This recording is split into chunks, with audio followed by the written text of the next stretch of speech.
guys! Welcome back to my YouTube channel. So for today's vlog guys, gusto ko i-share sa inyo na binigyan na naman ako ni video na isa pang card, which is the video installment card. So bago ko ito tinanggap guys, meron na akong ibang offer na naman na card from video. I-upgrade lang nila yung aking Video Visa Gold credit card into platinum ata yung sa pagkakaalam ko.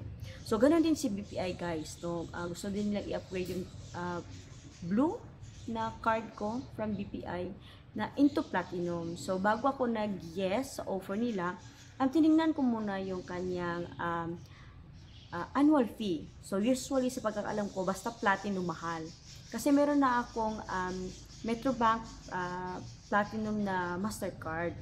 No, so 5,000 yung annual fee nun guys. So hindi ako nagkamali. Same din. So kung meron akong tatlong platinum cards, so tatlong 5,000, so napakalaki ng annual fee. So yung tinanggap ko na card is ito lang. Ito na lang yung kinuha ko. Kasi mas convenient ito. If you are interested for another credit card from BDO guys, hindi ito sponsored So gusto ko lang i-share na ito, maganda din siya yung BDO installment card. Yun nga lang, hindi mo siya pwedeng i-swipe. But then again, ang kinaganda kasi nito guys, pag meron ka nito, pwede mong kunin kaagad yung cash sa BDO bank mismo, no, doon sa branch.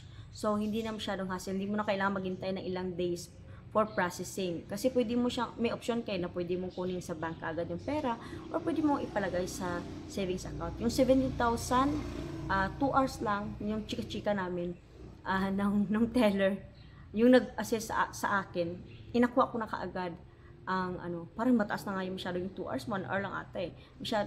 Madali lang siya, very convenient. So, ang ginawa ko kasi nito, sila yung nag-offer sa akin, hindi kasi ako nag-apply.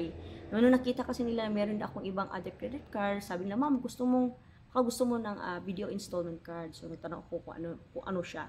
So, yung ginawa ko, nag-sign na lang ako, hindi sila na yung nag-fill up, no, sa ibang details na alam nila na pwede naman na sila lang. So ayun, kung meron ba itong annual fee, yes guys, akala ko nga wala itong bayad. So meron itong annual fee, 1,000 pesos ata, I'm not sure, sandali lang ha, tingnan ko muna. Yes, video installment card has a membership fee of 1,000 pesos. So if you're planning to get another card from video, I suggest kumuha kayo nito. At first, medyo mababa yung kanyang credit limit, but then again, kapag good payer tayo, di ba? Talagang siguradong tataas pa yung credit limit na ibibigay ni BDO para sa ganitong card. Kasi sa interest pa lang guys, talagang hindi ka makakita nang bibigyan ka ng 70,000 pesos sa akin na 3,000 plus lang yung kanyang interest. So, ito guys, I suggest kumuha kayo ng video installment card. So, ayun lang guys. So, gusto ko magpasalamat sa panonood hanggang sa dulo ng video na ito. Kung hindi ka pa nakapag-subscribe sa aking YouTube channel, please do subscribe to my YouTube channel para ma-notify ka every time I upload a new video.